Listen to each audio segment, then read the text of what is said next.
기도도 했다시피 이제 3월 1일입니다. 3월 첫날 첫 시간.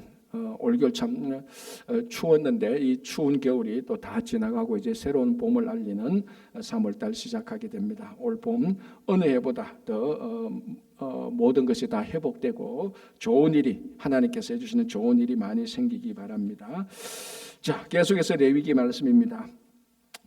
레위기 말씀을 볼 때는 좀 인내를 가져야 되는 것이 확실합니다. 계속해서 규례들, 그리고 이 규례들이 우리하고 아주 낯선, 우리들이 지금 예수 그리스도를 믿는 지금 이 시대에 이 레위기에 나온 규례들을 실제 행하는 것은 거의가 아니고 없다라고 해야 될 것입니다. 그러면 우리가 흔히 하는 말은 이미 죽은 규례가 아닙니까? 죽은 제사고 죽은 명령인데 이거 꼭 우리가 봐야 됩니까? 라고 말할 수 있을 겁니다. 물론 이런 규례들, 나오는 5대 제사들, 번제, 소제 이런 것들을 우리가 드리지 않지만은 이 모든 것들이 다 예수 그리스도 안에서 완성됨으로 말미암아가 예수 그리스도 안에서 완성되었기 때문에 우리가 예수님을 만날 때마다, 예배를 드릴 때마다, 말씀을 지킬 때마다 이 레위기에서 하나님께서 하신 그 하나님의 마음을, 그리고 우리를 향한 하나님의 사랑을 우리가 충분히 느낄 수 있는 것입니다. 그래서 지금 우리가 실제로 우리 삶에서 이런 규례들을 지키지 않지만, 이제 오늘 우리가 살펴볼 내용대로 집안에 곰팡이가 폈을 때 우리는 그냥 그거 청소하고 치우지 않습니까? 그러나 이 곰팡이가 핀는 것이 우리 삶에, 우리 신앙에 어떤 의미가 있을까? 이제 그걸 살펴보므로 우리 삶에 어떤 영적인 곰팡이 같은 것들을 잘 제거하고 정결하게 사는 삶을 우리들에게 알려줍니다. 자, 14장은 우리가 흔히 잘 아는 나병 환자에 대한 규례다 이렇게 알고 있습니다. 그러나 이렇게만 보면은 이것은 아주 오늘 13장, 14장에 나오는 한 부분만 아는 거죠. 여기서 이제 이번 주간에 새벽기도 나오신 분은 알겠지만 여기에 나오는 나병에 해당되는 히브리어가 차라트입니다. 차라트. 그런데 이것이 몸에, 이 차라트라는 것이 몸에 생기면 우리가 말하는 나병을 포함한 악성 피부병입니다. 악성 피부병. 그러니까 사실은 제가 며칠 전에도 말씀드렸겠지만 여기서 나병 하나로만 계속해서 번역하면 문제가 있다. 그래서 이걸 오히려 전체로 악성 피부병이다 이렇게 보면은 악성 피부병 안에 나병이 들어가니까 그렇게 보는 것이 더 적당합니다. 그리고 이제 옷에 생기면 곰팡이 또는 색점, 반점 이렇게 되고요. 이제 오늘 우리가 살펴볼 집에 곰팡이가 폈는 것, 이것도 차라트. 그러니까 이 차라트가 몸에 생기면은 나병이나 악성 피부병이 되고, 옷에 생기면은 곰팡이나 반점 이런 것들이 되고, 집에 이 차라트가 생기면 우리가 오늘 말하는 집 곰팡이 이렇게 보면 되는 것입니다. 이제 그래서 이 차라트가 이게 근본적인 속성이 부정한 것, 정결하지 못한 것이고, 이 부정한 것을 그냥 그대로 두면은 다 번지지 않습니까? 이제 제일 13장, 14장에서 이런 규례를 만든 이유 중에 중요한 이유가 이게 전염성이 있다는 겁니다. 부정한 것에 터치하면 그 부정한 것으로 전염되는 것처럼 이 차라트는 부정한 것의 아주 중요한 상징입니다. 그러니까 이게 전염이 되니까 여기에 대한 규례를 철저하게 알려주는 것이고, 그리고 이 차라트는 반드시 제거하도록 되어 있습니다. 그래서 우리가 13장, 14장을 보면은 이게 자꾸 진 밖으로 나가게 하고 태우고 태우고 제거하고 이렇게 자꾸 없애는 것에 초점을 두는 것이 아니고, 실제는 이런 차라트를 우리 삶에서 제거함으로 말미암아 남아있는 우리 삶을, 그리고 남아있는 이스라엘 백성들 공동체를 거룩하고 우리 삶을 회복시키고 정결하게 위한 것이 목적이라는 것입니다. 그래서 쉽게 말하면 이 레위기 13장, 14장은 차라트를 제거해서 부정적으로 보는 것이 아니고, 오히려 차라트로부터 이 이스라엘 공동체, 이스라엘 백성들, 하나님의 자녀들을 보호하고 회복하게, 그래서 한번 차라트에 걸렸으면 어떻게 다시 회복하기 위한 것이 초점에 있는 것입니다. 더 간단하게 말하면 없애는 것이 초점이 아니고 있는 것을 잘 유지하고 회복하기 위한 것이 초점에 있습니다. 그래서 우리가 지난 주간에 이제 사람 몸에 생기는 악성 피부병 차라트 살펴보았고, 옷에 생기는 차라트 살펴봤고, 이제 오늘은 그 부분의 마지막으로 집에 생기는 차라트, 집에 생기는 차라트, 곰팡이가 생겼을 때는 이게 어떤 의미이며 어떻게 우리가 하나님 앞에서 잘 처신해야 되는가를 알려주는데요. 자, 옷하고 사람 몸에 생기는 차라트는 이스라엘 백성들이 광야에서도 이걸 지켜야 됩니다. 그죠? 광야에서도 사람은 살고 옷을 입어야 되니까. 그런데 집에 대한 곰팡이는 광야에서 지키지 않습니다. 왜 그렇죠? 광야에서는 집이 없으니까. 너무나 간단한 겁니다. 자, 그래서 오늘 또 34절 보면은 내가 너에게 기업으로 주는 가나안 땅에 너희가 이를 때에라고 정확히 맹세해 주겠습니다. 가나안 땅에 들어가면은 다 정착해서 집을 가지고 살 텐데 그때 필요한 규례입니다. 이거는. 그러니까 광야에서 지킬래야 지킬 수 없는 규례죠. 가나안 땅에 들어가서 하나님께서 이스라엘 백성들에게 주신 약속의 땅에 들어가서 지킬 수 있는 규례입니다. 자, 다시 34절. 내가 너에게 기업으로 주는 가나안 땅에 너희가 이를 때에 너희 기업의 땅에서 어떤 집에 나병 색점을 발생하게 하거든. 자, 여기서 34절에서 한 가지 이 말씀을 큐티한다고 생각하고 묵상한다면은 이런 질문을 던질 수 있을 겁니다. 오늘 말하는 색점, 나병 색점, 이게 차라트입니다. 부정한 것이죠. 하나님께서 싫어하는 것입니다. 자, 그런데 이런 부정한 것, 나쁜 것들, 차라한 것들이 어디에서 생긴다고요? 예, 집에. 자, 그리고 집보다 또 중요한 말이 있죠. 뭡니까? 하나님께서 주신 기업의 땅에 들어가서 살고 있는 그 집에서 생긴다는 겁니다. 그러니까 이 땅은 하나님이 우리에게 주신 땅입니다. 하나님께서 아브라함을 통해서 우리에게 이스라엘 백성들이 주신 약속의 땅입니다. 그 잘못 들어간 땅이 아니라고요. 애굽으로 돌아간 애굽에 있는 집이 아닙니다. 잘못된 땅의 집이 아닙니다. 하나님께서 약속한 땅의 집입니다. 그렇다면은 거기에 곰팡이 같은 것들이 피면 안 되잖아요. 아니, 하나님께서 주신 약속의 땅에 들어갔는데 거기에 왜 곰팡이가 펴? 그러니까 이런 질문을 할 수 있는 겁니다. 가만히 보면 그렇지, 이게 애굽에, 너희들이 애굽에 들어가서 그런 집에 살면 그 애굽은 하나님의 약속의 땅이 아니니까 더럽고 부정한 것이 많을 거야. 그거는 누가 봐도 말이 된다. 아니, 하나님께서 주신 땅에 들어가서 집을 짓고 사는데 거기 더럽고 부정한 것이 생긴다? 이런 질문이 생길 수 있습니다. 자, 마찬가지로 이거하고 똑같습니다. 첫 번째, 이 땅에서는 하나님이 주신 땅이라 할지라도 우리가 살고 있는 이 세상에서는 결코 완전한 것이 없습니다. 이게 첫 번째고요. 두 번째는 이게 이제 더 중요한 거죠. 비록 하나님의 땅에서 살지만 사람이 그것을 관리할 때는 사람이 잘못 관리해서 문제가 생길 수 있다는 겁니다. 자, 이 약속의 땅에 들어가서 곰팡이가 생긴 것은 이 땅에 잘못 들어가서 하나님이 주신 땅이 잘못되어서 생긴 곰팡이가 아니고 사람이 사람이 그 안에 집을 짓고 살면서 사람이 잘못 관리해서 그 땅에 곰팡이가 피는 겁니다. 하나님께서 주신 땅 자체는 아무 문제가 없습니다. 이거하고 똑같죠. 많은 성도들이 시험에 들고 많은 성도들이 부패하고 타락하는 그 가운데서요, 하나님께 주신 은혜를 잘못 사용해서 그런 경우가 참 많아요. 하나님께서 우리들에게 주신 은혜는 아무 문제가 없습니다. 아무 잘못이 없습니다. 하나님께서 우리에게 주신 은사는 완전합니다. 그런데 우리가 하나님께서 주신 은혜와 은사를 잘못 사용하는 것이죠. 가장 쉽게 하나님께서 우리에게 정말로 큰 은혜로 물질의 복을 주셨단 말이죠. 그럼 이걸 잘 사용해야 되는데 이 물질의 복을 주니까 이제 교만이 생기고 탐욕이 생기고 쾌락이 생기고, 그래서 오히려 하나님께서 주신 은혜를 잘못 사용해서 그것이 마치 자기 몸의 인생의 곰팡이처럼 자기를 망치는 경우가 있습니다. 그거하고 같은 경우입니다. 하나님께서 주신 땅에서 왜 문제가 생겨? 하나님이 문제가 아니고 하나님께 주신 은혜를 받은 우리가 그 은혜를 제대로 잘 사용하지 못하고 제대로 감사하지 못해서 문제가 생기는 것하고 같습니다. 그렇다면 오늘 우리 삶 속에 하나님께서 주신 은혜를 내가 잘못 사용하여서, 은사를 잘못 사용해서 이게 지금 집안에 생기는 곰팡이처럼 번져 있지는 않은가, 우리가 한번 생각해 볼 필요가 있는 것입니다. 자, 34절.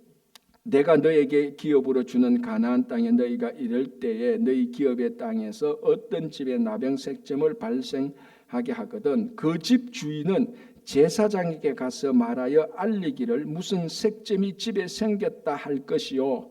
그 집 주인, 이 집 주인은 우리 집에 곰팡이 폈네. 그럼 청소하고 치우지. 이 곰팡이에 대한 것은 자기가 처리할 수 있는 권한이 없습니다. 그리고 이건 내 집이니까 아무한테 말하지 마. 뭐 내 집인데 내 소유인데 뭐 이렇게 해서는 안 되는 겁니다. 두 가지. 첫 번째, 여기에 대한 곰팡이가 생겨서 이것을 처리할 수 있는 권한은 비록 내 집이지만 내게 있는 것이 아닙니다. 이건 반드시 하나님의 규례로 제사장에게 알리도록 되어 있습니다. 그래서 제사장이 하나님의 율법대로 처리하도록 되어 있습니다. 비록 내 집에 생긴 일이지만, 내 소유지만, 그리고 우리 신앙생활에도 내 개인적인 삶에 문제가 터진 것, 이것을 우리가 하나님의, 그러니까 이것을 내가 마음대로 처리하다가 더 큰 낭패를 당하는 경우들이 있습니다. 그리고 이것을 또 제사장에 가서 알려야 됩니다. 자, 제사장에 알린다는 것은 이게 공적인 일이 되는 겁니다. 자, 집에 곰팡이가 핀 것은 물론 한 집에 곰팡이가 핀 것이 오늘날 이제 우리가 알다시피 한 집에 곰팡이가 핀 것 때문에 옆집에 자동적으로 곰팡이가 번지지는 않습니다. 물론 이 집 자체가 곰팡이 전체라면 문제가 있을 수 있겠지만, 그죠? 그럼에도 불구하고 이 당시에는 이 차라트, 이 곰팡이의 중요한 특징을 제가 처음에 말씀드린 것처럼 전염성이 있다는 겁니다. 그래서 우리 집에 문제가 생겼다, 우리 집에 곰팡이가 생겼다, 그러면 이건 이제 더 이상 개인의 문제가 아니죠. 공동체의 문제가 됩니다. 왜냐하면 전염성이 되니까. 이 전염이 안 되면은 우리 집 개인의 문제로 치부할 수 있는데 전염이 되니까 이거는 내 문제가 아닙니다. 그래서 제사장에 알려서 이 공동체를 거룩하게 지켜야 되는 겁니다. 그래서 이것을 알려야 되는 겁니다. 우리 신앙생활도 이런 경우가 종종 있죠. 내 개인적인 삶에 생기는 문제, 이걸 왜 공개적으로 알려야 돼? 이게 좋든 싫든을 떠나서, 그런데 우리가 교회 공동체 할 때는 한 성도의 삶은 개인의 삶이면서 동시에 공동체 안에 들어있는 한 성도의 삶입니다. 그러니까 나 하나이면서 동시에 우리 공동체와 같이 연결되어 있는 겁니다. 그래서 나 하나의 문제가 나 하나의 문제로만 끝나는 것이 아니라는 겁니다. 그래서 반드시 옆에 있는 공동체 회원들하고 같이 연결되어 있는 것입니다. 좋든 싫든. 그게 우리 성경에서 계속해서 강조하고 있는 것이고, 신약에 들어오면 교회 공동체로 이 내용들이 계속해서 이어지는 것입니다. 그러니까 나 하나가, 내 처신이 굉장히 부정적이고 원망이고 불평이면은 이건 반드시 옆에 있는 공동체 회원들에게 전염될 수 있다는 겁니다. 그런데 나 하나가 하나님의 은혜 받고 나 하나가 섬기고 봉사하면 이것도 또한 옆에 있는 공동체 회원들에게 좋게 전염이 되는 겁니다. 자, 전염 자체는 좋은 것일 수도 있고 나쁜 것일 수도 있죠. 좋은 것이 전염되면 좋은 것이고 나쁜 것이 전염되면 나쁜 겁니다. 그런데 이제 우리는 전염이라고 말을 할 때 병의 전염을 먼저 전제적으로 생각하고 있으니까 전염됐다라고 말하면 다 나쁜 것을 말하는데, 우리 성도들은 나쁜 것을 전염시키는 것이 아니고 좋은 것을 전염시켜야 되는 것입니다. 우리는 공동체니까. 그래서 나 하나가 하나님의 은혜를 받고 나 하나가 하나님의 삶대로 살아가는 것, 그게 절대로 나 하나의 좋은 삶으로 끝나는 게 아니고 같은 공동체 안에서 좋은 영향력을 미치는 겁니다. 저도 가끔 이런 생각을 합니다. 목회가 어렵고 힘들 때는 제가 알고 있는 좋은 목회자들을 생각합니다. 야, 그분들은 그때 이렇게 목회하던데, 그분들은 그때 이런 말을 했는데, 그거 생각하면은 내가 또 힘을 얻을 수 있지. 그렇지, 이건 아무것도 아니야. 이거 넘어갈 수 있어. 그러니까 지금 나와 함께 내 옆에 없다 할지라도 좋은 목회자, 좋은 성도의 삶이 내게 좋은 전염을 미치는 겁니다. 자, 그러면 우리는 어차피 좋든 싫든 우리는 전염시키는 성도들입니다. 곰팡이처럼 나쁜 걸 전염시키는 사람인지 아니면 하나님의 은혜와 하나님의 사랑을 점령시키는 사람인지 우리 스스로 한번 생각해 봐야 돼요. 그죠? 그게 사실은 어떻게 보면 이 차라트를 가장 제거하는 중요한 이유가 전념성에 있다는 겁니다. 자, 그래서 이 집 주인은 야, 우리 집에 곰팡이가 생겼습니다. 우리 공동체가 위험합니다. 제사장님 빨리 와서 이거 처리해 주십시오. 라고 알려야 되는 겁니다. 야, 이거 알리지 마. 부끄러워. 그러면 이걸 안 알리면 공동체가 다 무너지는 그런 위험에 빠지게 되는 것이죠. 자, 이제 그러면 그럼 이제 그 제사장은 집에 곰팡이를 어떻게 처리하느냐? 36절. 제사장은 그 색점을 보러 가기 전에 그 집안에 있는 모든 것이 부정을 면하게 하기 위하여. 자, 이게 전념성이죠. 그 집안에 있는 모든 것, 모든 가구들이 부정에 전념되지 않게 하기 위하여, 이게 첫 번째로 처신해야 되는 겁니다. 첫 번째로 해야 되는 건 어떻게 하느냐? 그 집을 먼저 비워라. 제사장이 가기 전까지 그 집에 있는 가구들을 다 비워라. 이게 전념되지 않도록. 그렇게 해서 이제 제사장이 들어갑니다. 그래서 전념되지 않는 나머지 가구들을 정결하게 그대로 지키기 위하여서 다 집으로 내어라는 겁니다. 왜냐하면 그 안에 있으면 전념이 되니까. 자, 그렇게 하고 난 다음에 제사장이 가서 살펴봅니다. 이게 정말로 하나님이 말한 차라트인지 아닌지. 그래서 살펴보고 이게 차라트가 맞구나. 그 집에 생긴 곰팡이가 맞구나라고 하면은 어떻게 합니까?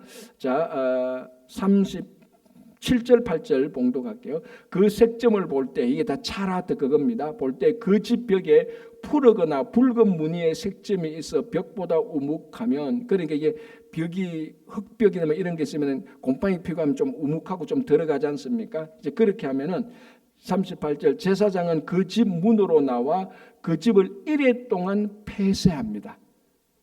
일주일 동안 아무도 못 들어가도록 폐쇄하게 되는 겁니다. 자, 그리고 일주일 뒤에 한 번 더 들어갑니다. 39절 1회 만에 또 가서 살펴볼 것이요. 그 색점이 벽에 퍼졌으면 이거 차라트가 맞구나. 확실히 이제 확정을 하는 거죠. 40절 그는 명령하여 색점 있는 돌을 빼내요. 지금 다 점령된 건 아니잖아요. 그러니까 여기 이 벽, 우리 말하면 이 벽돌이 생겨서 그거를 싹싹 빼내라는 겁니다. 그리고 빼내요. 성박 부정한 곳에 버리고, 이 처리 방식이 중요한 겁니다. 이 곰팡이 핀 이 돌을 빼내어서 그냥 집 밖에 하는 게 아니고 성박. 자, 지금은 진이 아니죠.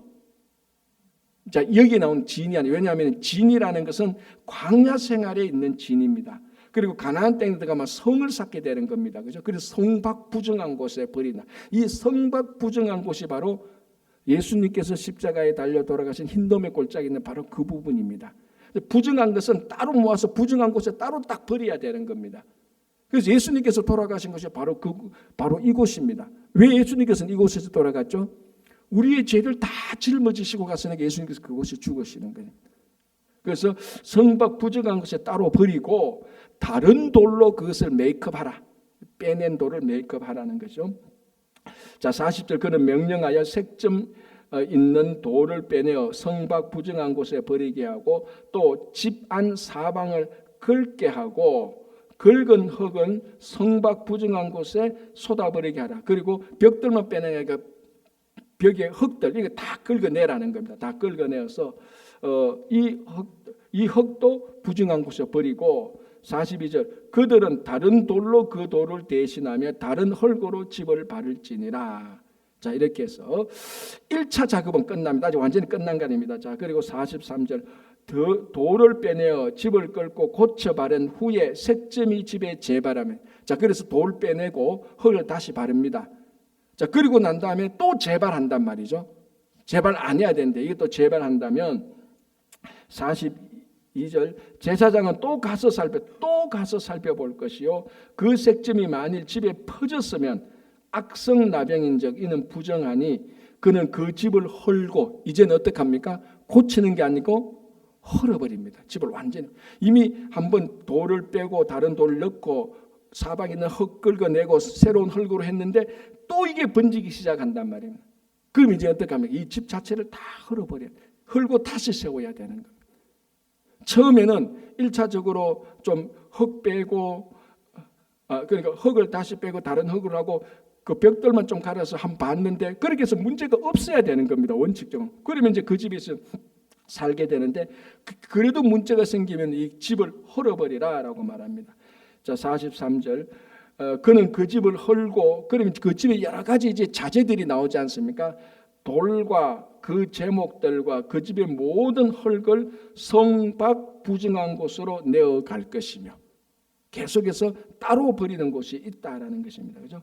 46절. 그 집을 폐쇄할 날 동안에 들어가는 자는 저녁까지 부정할 것이요, 그 집에서 자는 자는 그의 옷을 빨 것이요, 그 집에서 먹는 자도 그의 옷을 빨 것이라. 자, 뭔가 하면은 폐쇄할 동안, 자, 폐쇄되어 있는 동안에는 지금 부정하다고 판단이 났기 때문에 폐쇄하는 겁니다. 근데 여기에 들어가는 누구든지 다 부정하게 된다는 겁니다. 제사장도 그 안에 들어가면은 누구든지 지금 폐쇄할 동안에는 아무나 못 들어간다고. 1회 동안 폐쇄할 동안에는, 아이, 나는 뭐 괜찮습니다. 나는 건강하니까, 나는 체질적으로 피부가 좋아요. 누구든지 그 안에 들어가면은 다 부정한 사람으로 취급하는 거예요. 제가 늘 말씀드렸지만 생선 가게에 들어가서 생선 안 만져도 그 생선 가게 주인하고 터치 안 해도 들어갔다 나오면 몸에 비린내가 약간씩 나는 거하고 마찬가지입니다. 그래서 성도들은 항상 그 비린내가 나는 곳, 부정한 곳, 부패한 곳은 안 가는 게 제일 좋습니다. 아, 목사님, 저는 가도 그 사람하고 말도 안 하고요, 저는 그 가서 자리에 앉지도 않아요. 그런데 한번 더 가볼게요. 그게 이제 문제가 생기는 겁니다. 누구든지 부정하게 될 것이라는 겁니다. 그렇죠? 그리고 이 부정의 전념성은 터치해서 부정하기도 하고 그 안에 들어가기만 해도 그냥 부정하기도 한 겁니다. 부정의 전념성이 어마어마한 파워가 있다는 것을 우리가 받아들여야 되는 겁니다.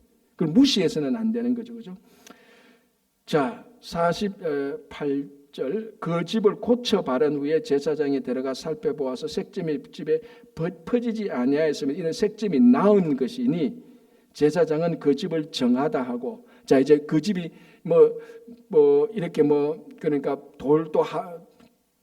돌도 빼고 다시 메워 엮고 집을 부쉈다가 다시 세우기 위해서 어쨌거나 그 집이 정하게 되었습니다. 자, 그러면 야, 이 집 괜찮아라고 말하는 것이 아니고 또 정하게 되면 집의 정결 예식을 행하게 되는 겁니다. 우리가 앞에서 본 대로 악성 피부병 걸린 사람이 진 밖으로 나갔다가 제사장이 봐서 회복됐다는 것이 확인되면은 진 안으로 들어오고 집 안으로 들어오지 않습니까? 그냥 털레 걸어왔습니까? 세 가지 단계를 거친다 그랬습니다. 첫 번째 단계는 뭡니까? 진 안에서 그 안까지 들어옵니다. 집 안에는 못 들어가고 그 안까지 들어오는 예식이 새 2마리 잡아서 한 마리는 죽이고 한 마리는 놓아주는 요 1단계. 2단계는 집 안에 들어가기 전에 자기 몸의 털과 옷 다 정결하고 일주일 쉬었다가 또 일주일 쉬었다가 들어가고, 그리고 집에 들어가기 위해서는 네 가지 제사를 드렸습니다. 한 사람이 정결하게 된 예식이 이렇게 세 단계로 되어 있는데, 집은 어떤 단계를 거치냐? 1단계만 하는 겁니다. 앞에 있었던 거, 새 2마리 잡아가지고 한 마리 새는 잡아서 이 피를 뿌리고 한 마리 이 새는 놓아주는, 그거를 똑같이 하는 겁니다. 자, 그러면 왜 네 가지 제사, 속건제, 속제제, 번제, 소제는 왜 안 드립니까? 라고 이렇게 질문할 수 있습니다. 간단하게 말하면 집이 무슨 제사를 드립니까? 그죠? 그러나 중요한 것은 제사를 드리는 것, 예배를 드리는 것 있지 않습니까? 그것은 하나님과 사람과의 관계에서 일어나는 것입니다. 무슨 이유든지 하나님과 물체, 집, 빌딩하고 관계에서는 제사가 일어날 수가 없습니다. 굳이 말한다면 빌딩, 이 집은 하나님께 예배를 드리는 공간을 제공할 뿐이지 이 공간 자체가 하나님께 예배를 드리는 것은 아니죠. 이 공간을 채우는 사람들이 예배를 드리는 겁니다. 그래서 오늘 이 부분은 공간의 문제가 이 건물의 문제니까 건물이 예배를 드리지는 않습니다. 그러니까 속죄제, 번제 이런 게 필요 없으니까 단지 1차 첫 번째 단계, 그 단계를 거쳐서 정결하게 하는 예식을 해서 그 집이 정결하게 되는 것입니다. 그렇게 해서 이제 이 집이 정결하게 되면 누구든지 이제 그 집에 들어가서 정상적으로 살아갈 수 있는 것입니다. 이렇게 해서 13장, 14장의 정결 예식을 봅니다. 차라트, 이것이 사람에 생겼을 때, 몸에 생겼을 때 악성 피부병, 옷에 생길 때는 곰팡이 또는 색점, 집에 생겼을 때는 곰팡이, 이런 것들의 문제, 이런 것들의 가장 중요한 것은 계속해서 정결하게 해서 하나님의 자녀들이 정결한 공동체, 거룩한 공동체로 유지하기 위한 것입니다. 제일 좋은 것은 뭡니까? 아예 안 생기는 게 제일 좋죠. 제일 좋습니다. 그래서 한번 생기면은 이 규례에 의해서 굉장히 복잡한 절차를 거쳐서 회복되는 겁니다. 왜 복잡한 절차가 필요한가? 그만큼 확실하게 하기 위한 것이라는 것입니다. 그래서 우리는 무엇보다도 늘 말씀과 기도와 예배와 성도들의 바른 삶에 살면서 아예 부정하고 속된 것에 우리가 전념되지 않도록 그렇게 계속해서 유지하는 것이 가장 좋은 것입니다. 그래서 우리가 매일 일상적인 삶 속에서 말씀을 보고 하나님을 생각하고 기도하고 살아가시는 일상 속에서 늘 거룩한 삶을 살아가시는 여러분들 되시기를 바랍니다.